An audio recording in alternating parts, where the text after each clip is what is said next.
Hi friends, इस वक्त मैं पीजीआई चक्रपानपुर आजमगढ़ उत्तर प्रदेश के अस्पताल में खड़ा हूँ। बहुत ही बड़ा अस्पताल है और ये वीडियो बनाने का आज ये मकसद ये है कि आज के दिन बहुत बड़ा कार्य होने जा रहा है। मेरे सगे मामा जी हैं श्री हरिमंदिर पांडे जी, जो इस वक्त आपको नजर आ रहे हैं, मेरे बगल में खड़े हैं। ये अपना शरीर दान करने वाले हैं। आज मैंने सुना था कि लोग अपना अंग दान करते हैं, कोई लीवर दान करता है, कोई दिल दान करता है, कोई आंख दान करता है, लेकिन आज ये अपना पूरा शरीर पीजीआई को सौंपने वाले हैं। इनके गुजरने के बाद ये निर्देश रहेगा कि ये अस्पताल वाले आएंगे एम्बुलेंस लेकर के और इनकी बॉडी को यहाँ पर लाया जाएगा। ये बॉडी का क्या होता है वो हम डॉक्टर से भी पूछेंगे। फिलहाल मैं मामा जी से पूछना चाहता हूँ कि मामा जी ने ये निर्णय क्यों लिया। निर्णय इस शरीर का क्या होगा। शरीर जीवन में हमने कोई चीज अर्जित नहीं किया, तो फिर मरने के बाद ये शरीर अर्जित क्यों करें। हम जनहित में मेडिकल कॉलेज के छात्रों को प्रैक्टिकल प्रयोग करने के लिए दे रहे हैं, ताकि और भविष्य में समाज का चिकित्सा विज्ञान का लाभ फायदा हो सके। इसीलिए शरीर को हम यहाँ डोनेट करने आए हैं। अच्छा, ये विचार कब आया आपके मन में? इस विचार को आने में काफी समय लगा। करीब 50 वर्ष के जीवन में एक प्रक्रिया है। जीवन के अनुभवों से होते होते होते होते आते आते लगभग 1970 तक मैं नास्तिक हो चुका था व्यक्तिगत रूप से, और उसी प्रक्रिया के तहत मैं ये जीवन के शरीर को मृत्यु पश्चात यहाँ अर्पित करने आया हूँ। मामा जी का पूरा जीवन गरीब दुखियों दलितों के लिए कुर्बान रहा है। आज भी वो किसी ऐसे प्रोग्राम में, किसी आयोजन में शरीक होना अपने को बहुत जरूरी समझते हैं जहां पर गरीबों के लिए कोई आयोजन हो रहा हो। सदानंद गाड़ी रोको, तो हम जान गए कि कोई बड़ा मजाक होने वाला है। तब तक सबको चर्चा करती ये क्या कर रहे हैं, क्यों पाली को गाड़ी उतार रहे हैं। कहन देख नहीं रहे हैं, सारे लोग इनको सलाम कर रहे हैं, मुझको भी कोई सलाम कर रहा है। तो हमने कहा कामरेड, ये सारे लोग आपको सलाम कर रहे हैं, आपकी तरफ से मैं सबका जवाब दूंगा। इसकी मजबूरी ये हुई हमारी, हड़ताल तो जीवन में हम 4-6 बार हम लोग कर चुके हैं, 35 बार राजनीतिक जेल जा चुके हैं। कोई शौक नहीं था कि हमारा बड़ा लाभ हो जाएगा। तो अपना जीवन इन्होंने पूरा समाज के लिए दिया है और अब ये चाहते हैं कि मरणोपरांत इनकी शरीर का भी उपयोग हो जाए। हाँ, खास तौर से राजकीय मेडिकल कॉलेज चक्रपानपुर आजमगढ़ को मैं शरीर अर्पित करके समृद्ध करना चाहता हूँ, जहाँ बॉडी इनको बाहरी जिलों से मंगाना पड़े, कम से कम उसमें एक बॉडी मेरी इस कॉलेज में मेडिकल के छात्रों को दी जाए, ताकि उनकी दिक्कत कुछ आसान हो सके। आपके पुराने साथी यहाँ हरिगेन जी भी हैं, तो मैं हरिगेन जी से पूछना चाहूंगा, क्या वे भी ऐसा कदम उठाने वाले हैं? हरिगेन जी मेरे साथ आके फॉर्म भरे थे, लेकिन इनके बेटे परिवार की राय नहीं हुई, तो आज रास्ते में गाड़ी में मैंने इनसे कहा कि जीवन भर आपने मेरा यहाँ साथ दिया, तो मैं यहीं रह जाऊंगा मृत्यु पर्यंत, लेकिन आप ऊपर जाने के इंतजाम आपका परिवार किया है। हरिगेन जी से पूछना चाहेंगे कि उनका क्या मत है। मेरा मत तो था कि मैं भी जिस तरह से पांडे जी कर रहे हैं कर दूं, लेकिन फार्म और मैं सब ले गया था।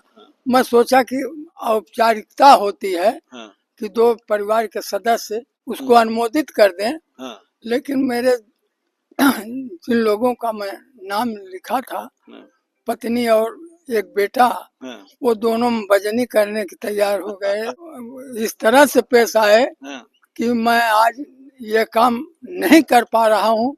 मैं लज्जित हूँ कि जिसके साथ मैं हमेशा रहा यह भी हो जाता, लेकिन मैं बहुत लज्जित हूँ कि कोई- मैं वो उस काम में फेल हो गया। कोई बात नहीं। जैसे मामा जी तो अपना पूरा शरीर दान कर रहे हैं, और शरीर दान में ये होता है कि बॉडी अस्पताल के पास से ही रह जाती है, यानी उसका क्रियाक्रम हम अपने हिंदू रिवाज या मुस्लिम रिवाज, कोई भी रिवाज का व्यक्ति हो, किसी भी धर्म का व्यक्ति हो, उसके हिसाब से वो कर्म क्रिया करते हैं। तो हिंदू होने के नाते उसको जलाना, वो पंचकर्म में लीन कर देना, ये हमारी प्रक्रिया रही है। तो शरीर दान करने के बाद वो हम नहीं कर पाते, लेकिन अगर आप कोई अंग दान करते हैं, जैसे आंख हो गई या दिल हो गया, लीवर हो गया, गुर्दा हो गया, तो ये दान करने के बाद में बॉडी जो है अस्पताल घर वालों को सौंप दी जाती है और बाकी की क्रिया भी हो जाती है। तो आप क्या ऐसा कुछ पार्ट्स अपना दान करना पसंद करेंगे? अभी मैं इसके बारे में सोचूंगा। मैं तो सब दान कर, पूरी शरीर दान करना नहीं, पूरी चाहता शरीर था, दान करने में क्रिया नहीं हो पाती है। लेकिन आँख, कान, नाक और हृदय, इन सब बातों के लिए तो मैं सोचूंगा। ठीक है, यानी कि अभी आपका मामला विचाराधीन है। तो फ्रेंड्स, फिलहाल हम अपने वहाँ मामा जी के पास चलते हैं, जहाँ पर वो ये प्रक्रिया की जानी है कि वो जो फॉर्म भरा जाता है, फॉर्म में ये निहित होता है, नाम, पता, आधार कार्ड सब कुछ दर्ज किया जाता है, जिसके बाद में ये प्रक्रिया पूरी होती है। तो आइए हम चलते हैं, वहीं देखते हैं क्या हो रहा है। इस वीडियो को देख रहे हैं आप राज तिवारी मुंबई चैनल पर।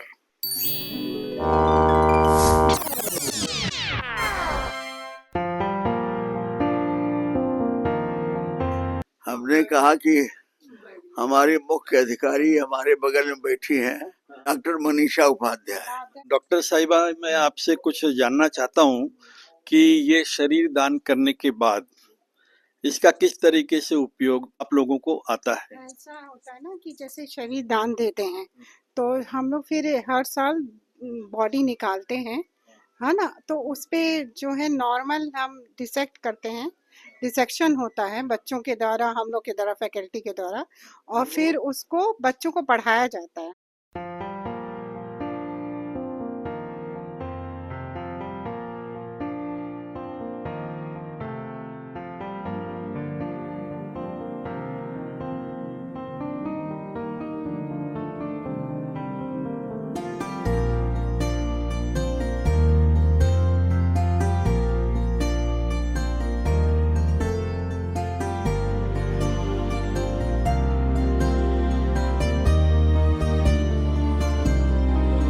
हमारे यहाँ पोस्ट ग्रेजुएशन भी शुरू हुआ है एनाटॉमी में, और उससे पहले 100 बच्चों का बैच है एनाटॉमी में। तो हम बॉडी निकालते हैं तो उसके डिसेक्ट करते हैं। पहले तो हम कैडेवरी कोर्स लेते हैं, पूजा वूजा करते हैं पूरा फूल माला से, मतलब हम धन्यवाद करते हैं क्योंकि जो भी हमें बॉडी डोनेट किया है वो बहुत पुण्य का काम किया है। हमारे बॉडी का पूजा मत करिएगा, आप नास्तिक हैं।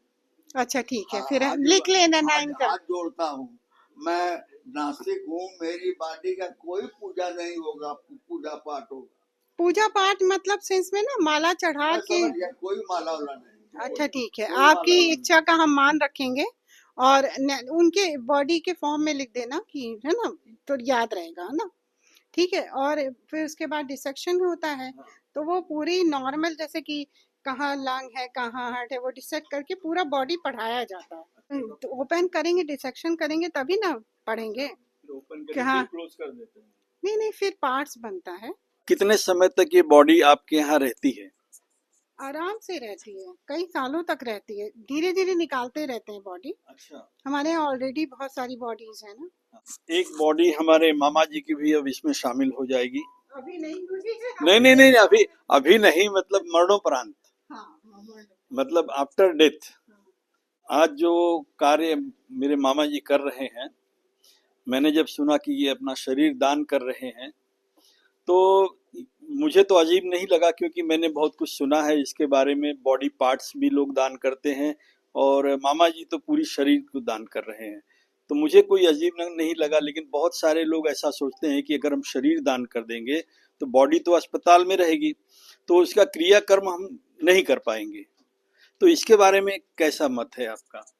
सर ऐसा है ना, जो राजकीय मेडिकल कॉलेज हो, चाहे वो सरकारी हो क्षेत्र के हों या प्राइवेट क्षेत्र के हों, हाँ। उसमें छात्र छात्राओं को, चाहे एमबीबीएस के छात्र हों चाहे एमडीएमएस के छात्र हों, उनको जो है शरीर रचना, एनाटॉमी, इंग्लिश में एनाटॉमी बोलते हैं, एनाटॉमी विभाग में जो एक विषय होता है, प्रारंभिक विषय होता है, उसमें शरीर का विच्छेदन, डिसेक्शन बोलते हैं इंग्लिश में, डिसेक्शन करा के छात्र छात्राओं को शरीर की रचना के बारे में बताया जाता है।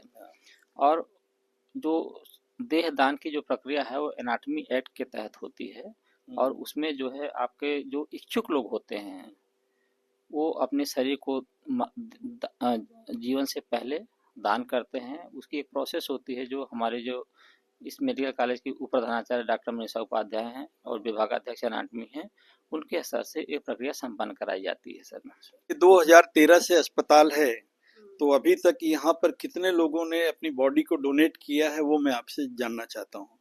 5 लोग ने। और अभी ये 6वें मामा जी हैं। हाँ। बहुत रिकॉर्ड कम है, जागरूकता कम है समाज में कि हमारे शरीर का भी उपयोग हो जाए। तो राजकीय मेडिकल कॉलेजों के लिए नेशनल मेडिकल कमीशन का जो नियम है, 10 छात्रों पर एक मृत शरीर, मृत मानव शरीर, इसको कैडेवर बोलते हैं, वो होने चाहिए। तो हमारे पास 100 एमबीबीएस के छात्र हैं, 10 मृत मानव शरीर होने चाहिए, कैडेवर होने चाहिए, जो राजकीय मेडिकल कॉलेज में इस समय हैं।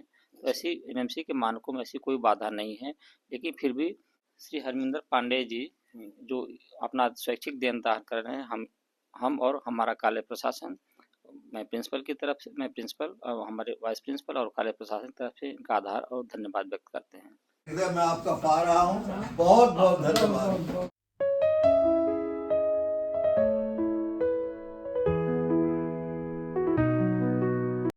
कि आपने जो शरीर दान किया है उसके पीछे आपका क्या उद्देश्य है। मैं आपका पुत्र हूं और मुझे पता है कि आपने न अपने जीवन में कुछ बचाया है न है। आप अपने जीवन के बारे में 2 मिनट बताते हुए, ताकि यह बात लोगों के बीच जाए, लोग मोटिवेट हों कि एक व्यक्ति ऐसा भी जो 2 पेंशन पाते हुए 80 प्लस की उम्र में अब अपना शरीर दान कर रहे हैं, इसके पीछे की कुछ बातें आप शेयर करें। निस्वार्थ जिंदगी जिए, तो निस्वार्थ जिंदगी जी रहा हूँ। मेरा विश्वास शहीद आजम भगत सिंह की राजनीति में उनके आदर्शों पर चलने का है। अभी आपने 4 रोज पहले पढ़ा होगा कि प्रोफेसर जगमोहन सिंह शहीद आजम भगत सिंह के सगे मामा आजमगढ़ में 3 दिन आए थे, और सारे अखबारों में, दुनिया भर के न्यूज़ में 1.5 साल मेरे बारे में पता लगाते रह गए कि ये बुला रहे हैं, ये जाने लायक हैं कि नहीं हैं। और प्रोफेसर जगमोहन सिंह आए जो एग्रीकल्चर यूनिवर्सिटी पंजाब लुधियाना के head of department computer science के हैं, और Bhagat Singh memorial research centre के चेयरपर्सन हैं। तो वो आए, तो इन लोगों से प्रभावित होने वाला आदमी, उसके पास न पैसा होगा न उसके पास धन होगा। हमारा धन हमारा ईमान है, हमारा धन हमारा देश है, समाज है। धन्यवाद।